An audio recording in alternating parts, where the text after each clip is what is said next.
right, so there we go. So I just got to get on my Facebook here.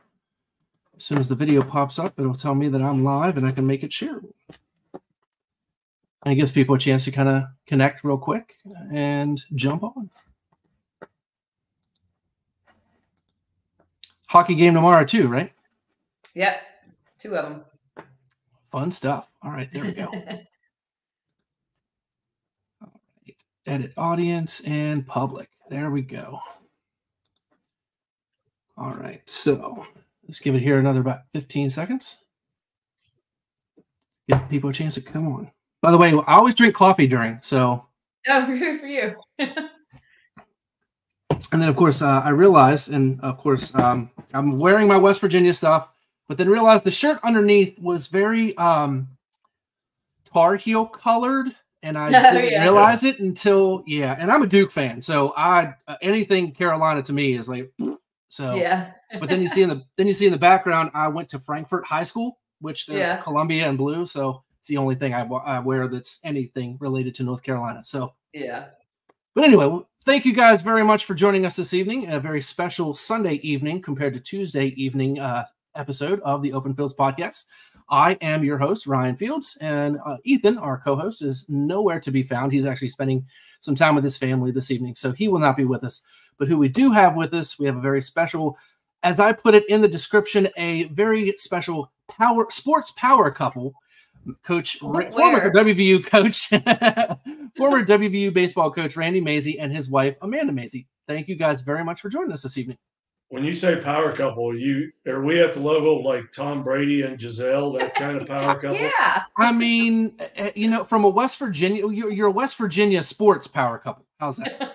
Well, that power couple didn't work out too good, so hopefully we can do better. Yeah, but thanks for having us on, Ryan. We're glad to be here. No problem. So basically, guys, like I said before we got started, I just kind of want to kind of give everybody a chance to kind of see a little behind the curtain, to former coaches. Last week's episode, we had former WVU player and current Missouri assistant coach Rob Summers. We've had everybody from Abby Beeman, who is a local product here, who played at Marshall University. Previous seasons, we had Quincy Wilson and KJ Harris. So we do kind of focus a little bit around West Virginia and the sports, but we do kind of go outside of that as well. So thank you guys very much for joining us. I'm glad you guys took some time out of your Sunday evening to, sit down and talk with me a little bit. But Coach, obviously, former WVU baseball coach, has it really hit you yet? That has a pretty nice ring to it. I'm not going to lie to you. It's I had no idea. It's been, I retired in the beginning of June, so it's been about 4 months now. I had no idea you could live like this. Not all that stress in your life. This has been pretty cool. Right before I got on the podcast here with you, I finished cooking chili for my family for dinner tonight. So my biggest issue right now is how small to cut the onions that I put in there. Easy issues, I guess. Then, so then I have to ask Miss Amanda, how has it been for you having Coach around a lot more often? You know what? At first, it was really, really hard because we've been together for 22 years and a lot of our marriage was apart. And then he was home all the time. And for the first few weeks, I'm not going to lie, I would just see him in the house and I was just angry at him. I was like, I just have to get away from you. It was just an adjustment. That sounds awful, but I do like it. I enjoy having him around. He can help out a lot more around the house and he's not so stressed. And I think one of the cool things that have kind of happened between us is that we kind of bicker at each other, right? Like we get mad at each other and snip at each other. And it used to be that kind of hold a grudge and it might go on for a few hours or a day or two. Now it's like we kind of snip at each other and then it's over. So it's because we kind of have to get over it. Yes. Right? Like it might be over for you, but but he loves to cook. I hate to cook and I like to clean. So that works out well. So it's actually very enjoyable. He's still very busy doing stuff and I'm working and kid stuff. So, but it's really nice. I do enjoy it. For the first few weeks, I just got angry looking at his face. I'm going to be honest with you. I mean, I get it. It's funny that I'm married. Well, will be as of, long story short, I'm actually going through that tomorrow, but that's a whole other story. But, I totally get it. So like, obviously he's around a little bit more And you do kind of focus on that and talk about that in the most recent, especially after Coach's retirement, in your Mazey Days podcast, which we'll kind of get to and talk about a little bit as well. But let's kind of go from a little bit about the beginning. Coach, you've been in baseball for, a big portion of your life, specifically years. How many years have you been in baseball before just retiring in June? Oh, geez. I went to Clemson in the fall of 1984 as a player. So if you start doing that math, just in college baseball, that's 16 plus 24. That's 40 years of college baseball. So how can you do anything for 40 years without getting a little bit burnt out? It's good to just take a step back, and I still love the game, but it's pretty cool to be involved uh, in an area that I've never been involved in before, and that's just basically as a fan, just watching from the stands and watching the game from afar, which is pretty cool. Yeah, and I definitely understand the 40 years in something, because I have actually been on this earth. In November will be 40 years. So Yeah, and I'm sure people are tired of you after 40 years, right? every day. And I like to think there's somebody out there that appreciates me just a little bit. Your parents, but they have to. They have to. They don't have to. Nobody got mad at you for the first 2 years. So after that, you got 38 tough ones. Exactly. So, obviously spending a lot of time in baseball, you've had a little bit of a chance to, and like I said, in your Mazey Days podcast, which we'll get to, it kind of chronicles your life after baseball. Kind of give the people that are watching, a little bit of insight of what you've done so far. Of course, minus, maybe upsetting or bothering Amanda a little bit. Like, you do talk about you guys were in Switzerland and Europe for a little bit. Like, what have you done actually outside of baseball since you retired? The thing about me, and I think the reason I'm enjoying retirement so much is because I have plenty of hobbies. I love to hunt. I love to fish. I love to work in the garden. I get in the shed and do some woodworking. And so I'm not one of those coaches who has always just lived and died with baseball. I actually feel bad for those guys that do, because number one, they won't ever retire. And number two, if for some reason they do or somebody forces them to, they've got nothing to do, man. That's when it's tough on people. So I've been actually busier since I retired than I was before I retired. But I get to kind of do what I want. If there's a day when I want to go hunting, I hunt. If the next day I want to go fishing, I fish. If I want to work in the garden, I do that too. So I never wanted to be that guy that, like a Joe Paterno or an Augie Garrido kind of guy that only lived for 6 months after his last game. Yeah. I've been doing this for 40 years. I want to make up on a lot of lost time that you miss out on with family time and kids and hobbies and just enjoy my life. And it's been amazing that I've been so present with my family, and I think my kids see that I'm happier now and less stressed out uh, as a non-coach than I was as a coach. A typical day when I was coaching last year, even like today's Sunday, and I would have gotten up early and had a coaches meeting, gone to practice, played an inter squad, get home at 6 or 7 o'clock, and you're exhausted at the end of the day, right when your kids are seeing you for the first time, and they want to have dad, but you're so wiped out, all you want to do is sit on the couch, turn on football, and get something to eat, and maybe have a beer before you go to bed. So it's not like that now. I think when the kids want dad around, dad's ready for action, more so than I've ever been. So did you find it easier, or did you find it a little bit more difficult to kind of relax a little after you weren't able to, because I'm sure you did a lot of recruiting, you were on the road, like you said, did you find it easy or difficult to really kind of be like, okay, now I actually do get to sit down and relax and hang out with the kids? Or how was that transition for you? It's actually been the good part of it is I retired in June, right at the end of the season. And the first month of my retirement was the worst month to be a coach. It's the recruiting when you're on the road watching 8 games a day for 17 straight days. And that was the that's always been a beating for a coach. So the fact that I didn't have to do that in my first month uh, got me off to a really good start in retirement. We'll see how it goes when we start playing games, and then there's selection shows and you get named to a regional or playing a super regional. I think I'm going to miss the fun stuff. Uh, I'm not going to miss the stuff that just beat you down, which Yeah. was the recruiting and the daily grind and the stress. I don't think I'm going to ever miss that. I completely understand. Well, for those who don't know, I'll give you a little bit of a shout there, coaches.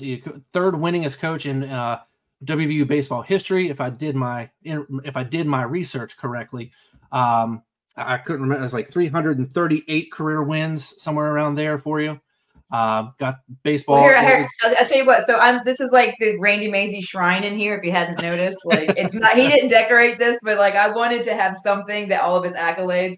So I haven't. This is our office. I haven't finished decorating it yet because I still have to put up all of his jerseys where he coached. But you talk about his record. I don't know if you can see this, but I got his whole career like printed out, like everything. The sports information department had this, and I was like, that's like it is. His whole playing career, everything, coaching career. Wow. So it's like a poster and it's gonna go on the wall. So he doesn't even know that yet. He just walks in here. He's like, "What are you doing?" So yeah, the record's on there somewhere. We don't even know what it is, but that's kind of awesome.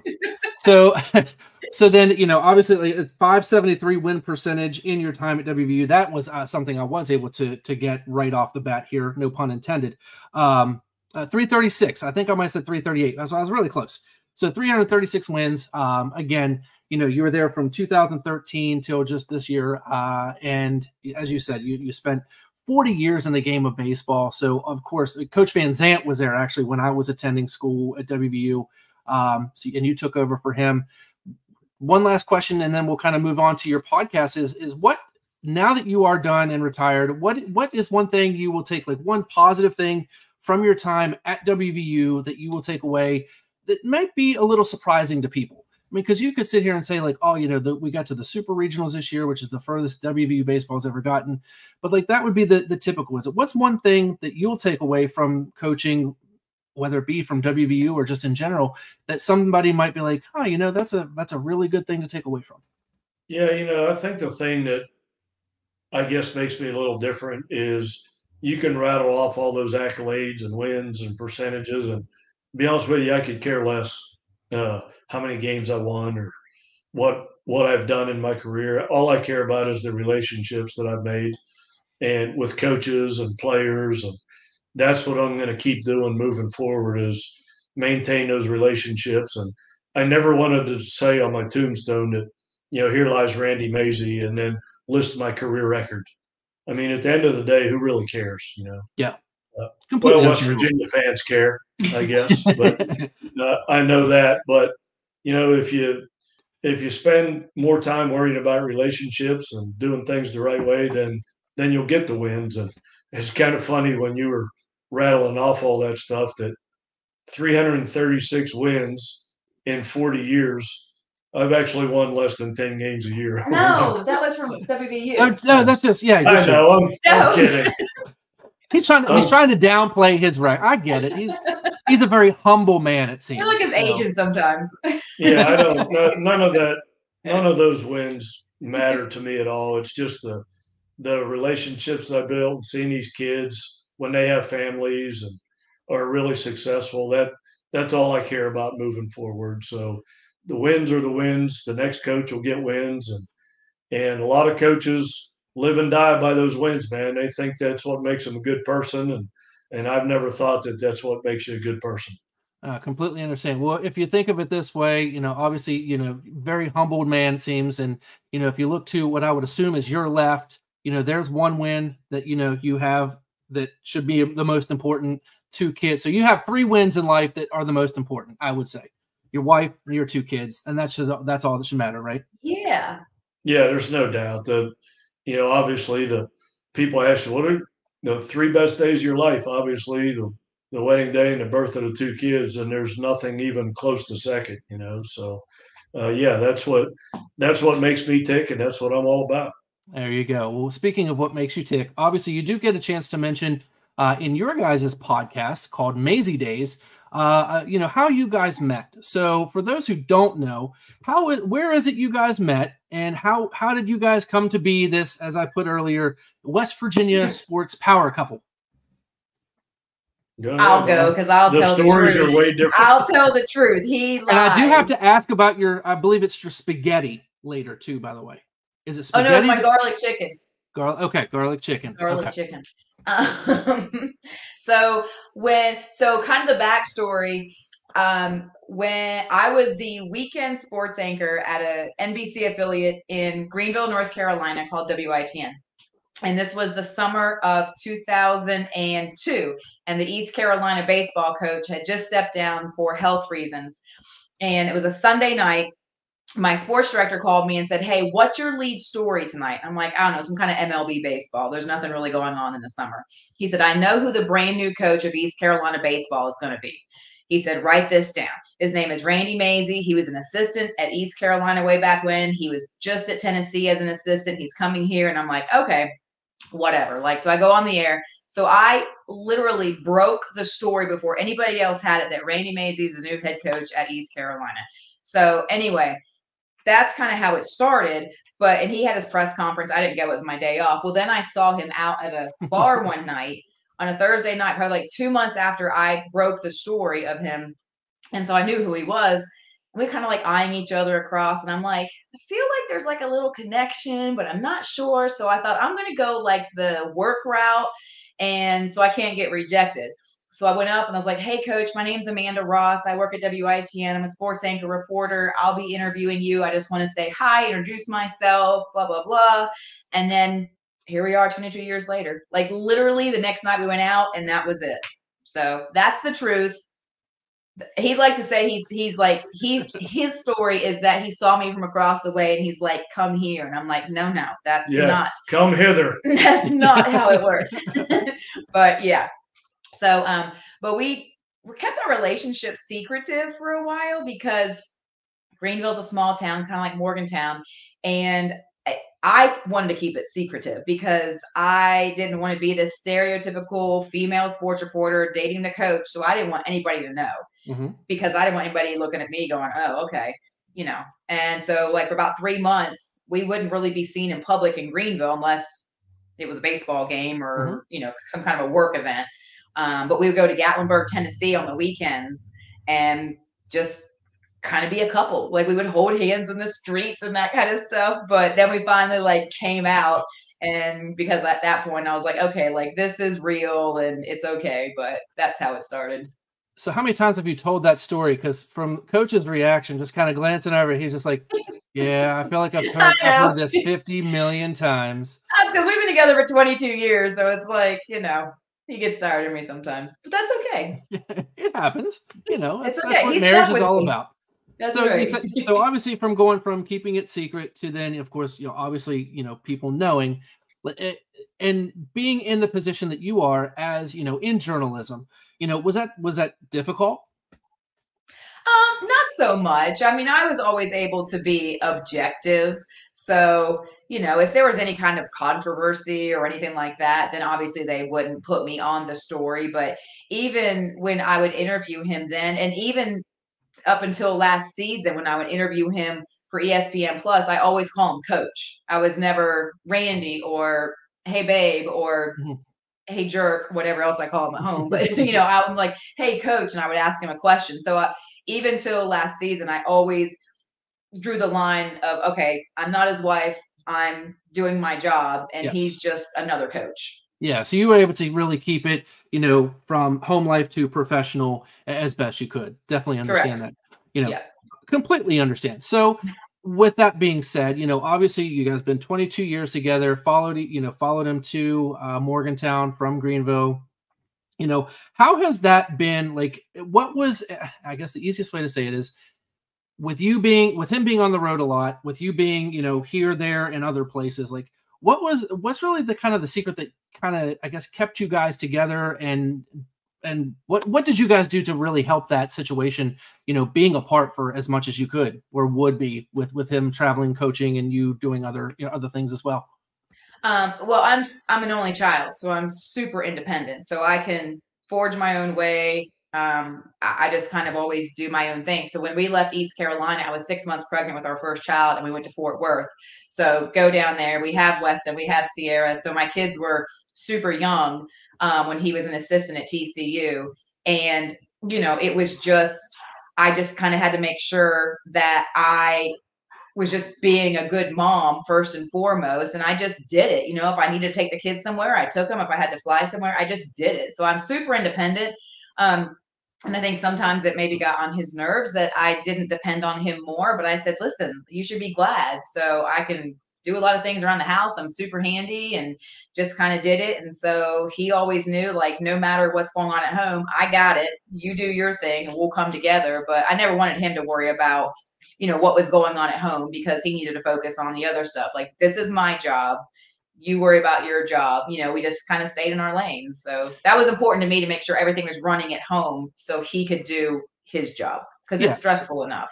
Absolutely. So being the independent type that you are, being an only child, and how did that kind of relate to, I guess this is kind of a two-part question, is one, what really got you into, wanting to be that journalist, this TV anchor, and did that independence that you had being an only child really help you in that career path? Because if you think about it too, being say a sideline reporter, on the field, you're kind of by yourself. I mean, even though you are surrounded by a lot of people, I would assume it can feel kind of lonely at times. Yeah. I mean, I love it though. Like I just, I don't know. I just love talking and I love sports, and I thought I might as well get paid to do it. And so that's kind of how I did it. I did some internships in college with radio, and was the student school sports editor for the student newspaper. So yeah, I just kind of like fell in love with it and thought, this is a fast paced industry and it's always changing, and I just really enjoyed it. So I just kind of went for it. And my parents were like, "You're going to do what?" And I was like, "Yeah, I'm going to get into television." Back in the day, when I graduated college, there was like no social media and that kind of stuff. Mm-hmm. So it was TV, basically 3 channels and ESPN, maybe some Foxes and that kind of stuff, but not nearly opportunity as there is today. But I don't know. I just love it. It was always something different and challenging. And I'm just a big sports fan in general. So it just made a lot of sense. And speaking of challenges, and of course, like I didn't want to kind of bring it to this, but I do have to ask, being a woman in a male dominated, field with sports reporting, what type of challenges did you have with your journey in sports reporting, or did you really have any?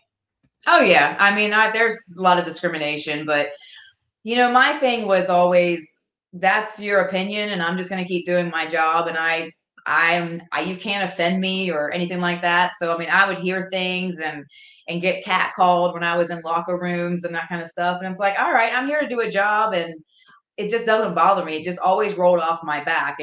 I'm like, this is my job, and you can say what you want to say, and that's fine. And, that's your opinion. And I just don't let that stuff bother me. And here I am still in the industry. So somebody must think I do a good job. So, you just keep moving ahead. Yeah, and it was one of those questions I sat there and thought to myself beforehand. I'm thinking, do I really want to ask it? Because I didn't want it to come off as inappropriate.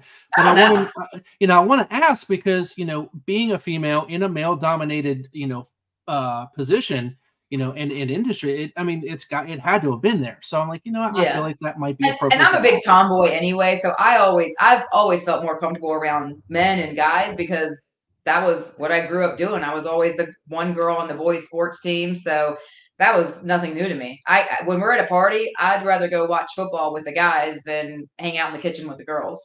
That's completely understandable. And that's a great way to look at it, So, but like I said, I wanted to ask, like, what struggles you may have had, or, even your successes. Like, obviously, you're still doing it. You're doing a great job because you're still doing it, as you mentioned, so that kind of brings us back to a little bit, I guess now you're working with what I call MSN, Mountaineer Sports Network. You do your ESPN Plus as well. How has that been going for you? And does it really change, or is it going to change now that Coach is retired?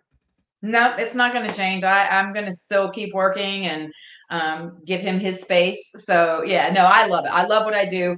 It's I'm always a mom first. So no matter what, I'm always a mom first. And it's been a very good schedule where I can be a mom first. There are times when the kids were younger and I would have to take them to like a Neil Brown football conference or, an interview someplace, and all the coaches know my kids, and it was a really great experience for them. So I've always made sure that my kids are first, but I do like to work. I like to take off the mom hat and the wife hat and just be Amanda and do my thing. So it'll continue as long as people want to see my face. All right. Absolutely. Sounds great to me. So which brings me to kind of my final point and kind of topic that I wanted to talk about, that now you guys have obviously a lot more time to be together, whether you love each other or, want to kick them out of the kitchen or keep them in the kitchen and you go watch football, whatever it may be.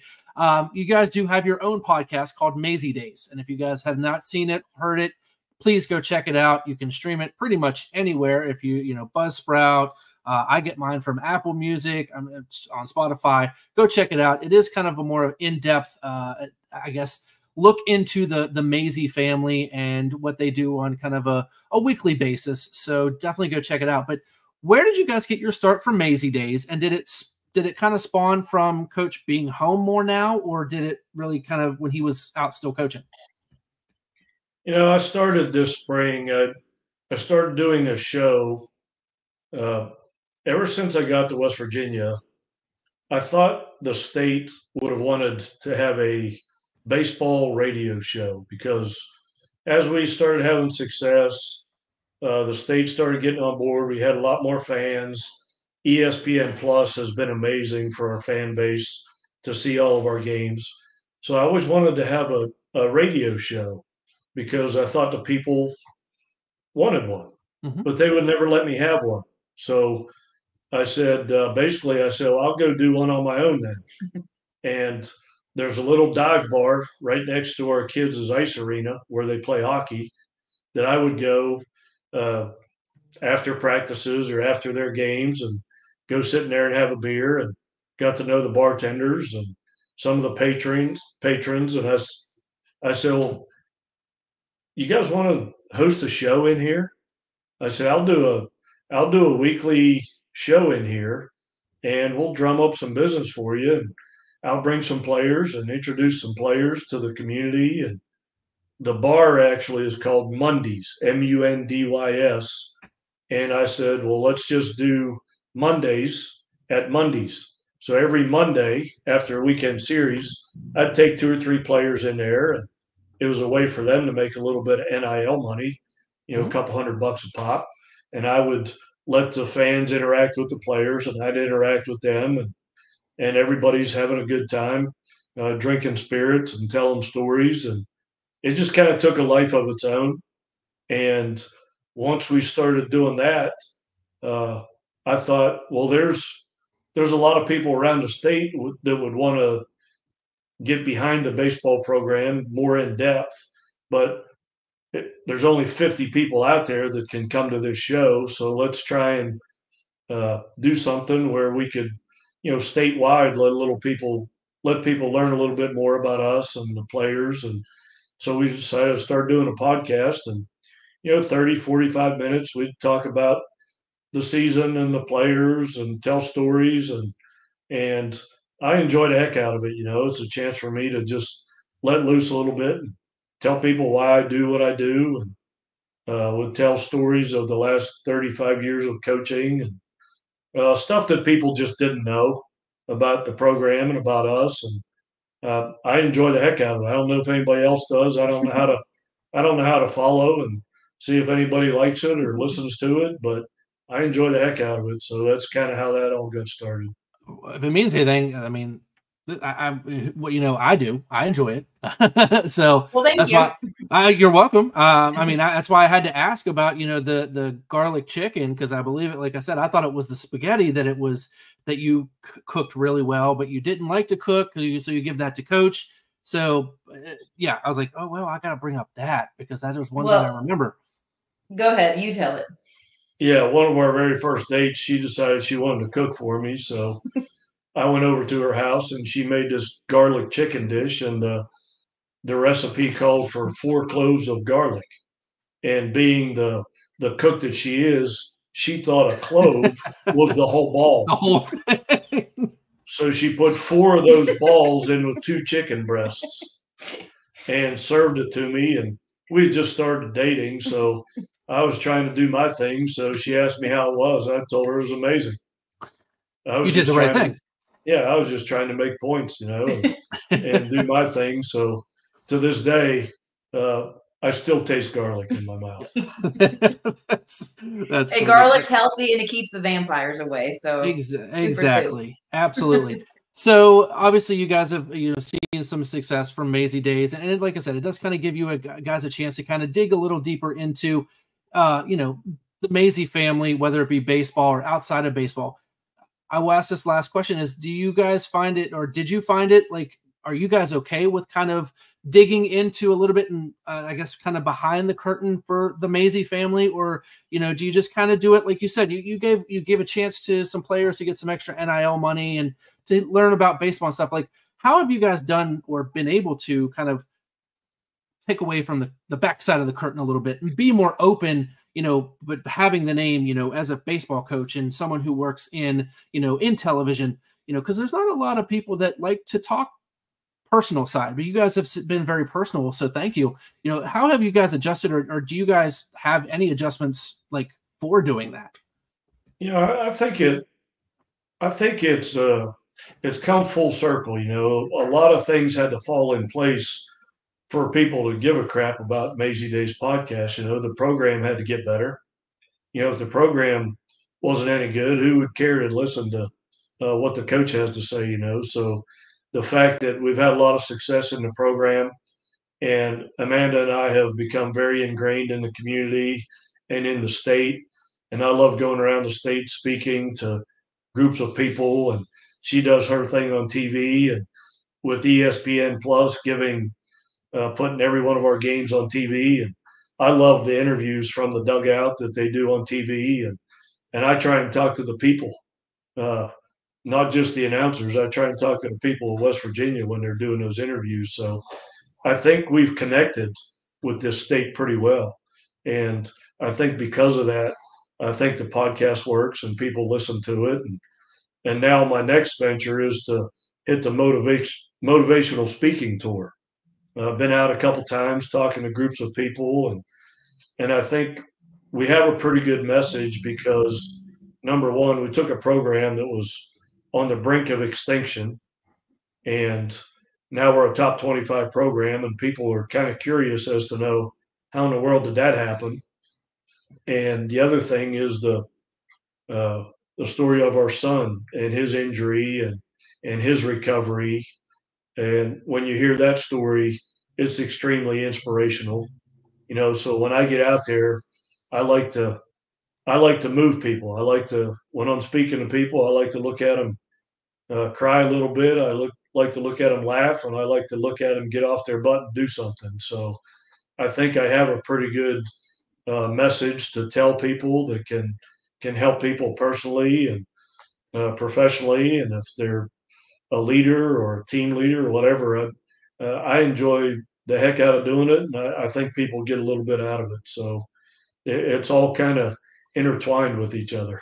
And I think too, we're a different kind of couple. I mean, most coaches' wives aren't as out there as I am, right? They're kind of behind the scenes because it's kind of a stressful job and people are yelling at your husband and whatnot. So, we've always been an open book. We are very private about a lot of things, but as far as, I don't know, kind of our lives, it's out there anyway. So we can kind of control the narrative and have fun with it. And if people ask us questions, we're honest. And if we don't want to answer, that's okay. But it's been enjoyable. I think people like that we're just real people. You just happen to have a job.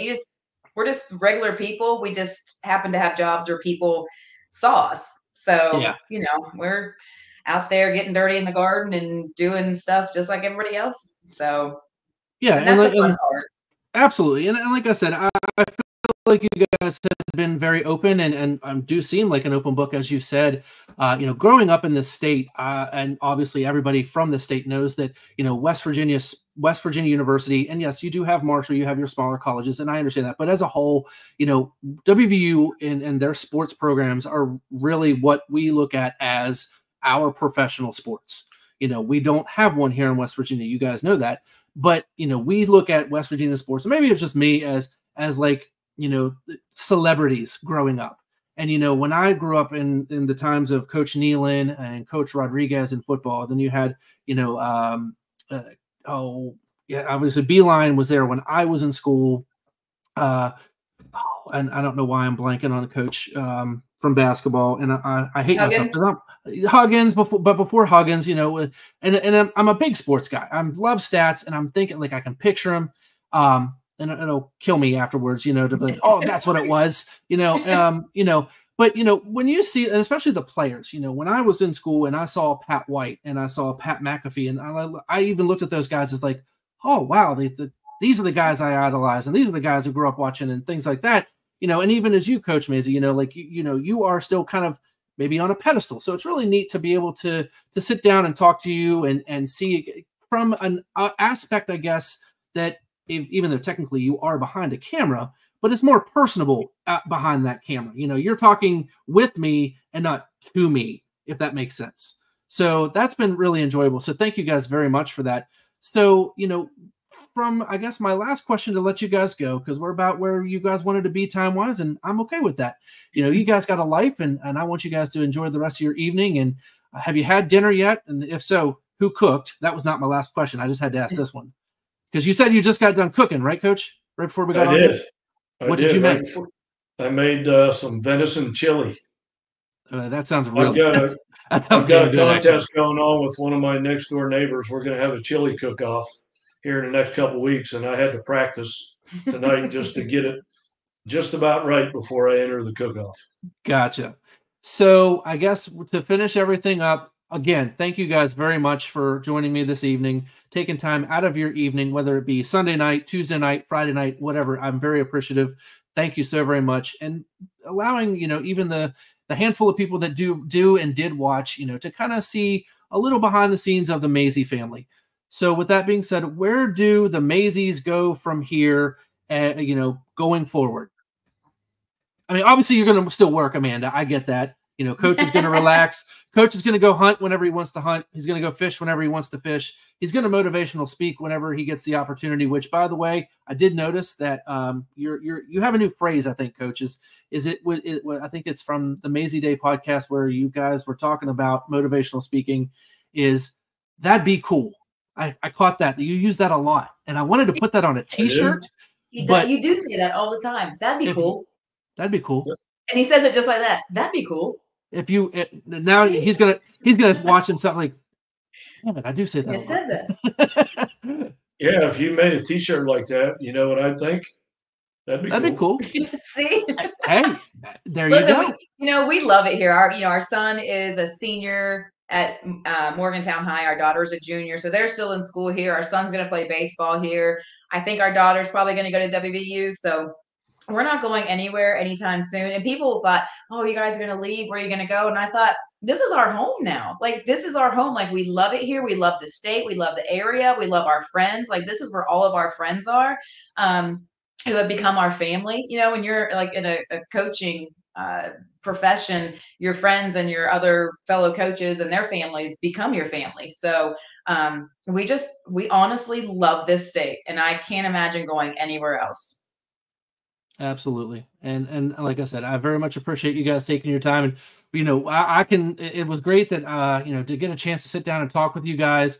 We love you. The state loves you, whether you're retired, whether you're still coaching, Coach, we love you. I mean, heck, it was a great moment with me and my dad, who baseball brings us together, and to even be able to sit and watch your last game, even though it was an unfortunate loss, and we were still rooting for you. And even going forward now in retirement and with your working, Amanda, we'll as a fan and as a, from somebody here from the state of West Virginia, we'll be rooting for you for whatever you guys do. So thank you very much for joining me this evening and taking time out of your evening. I very much appreciate it.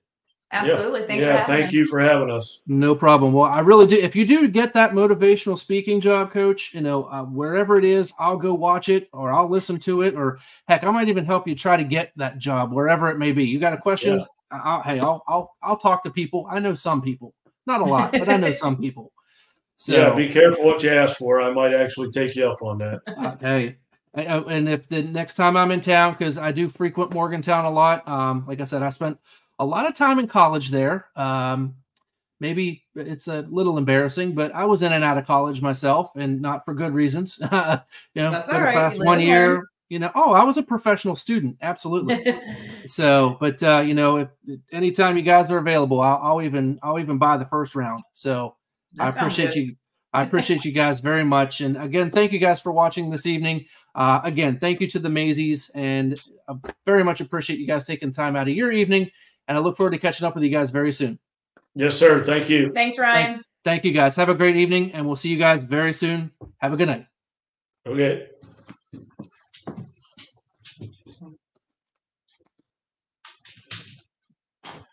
All right.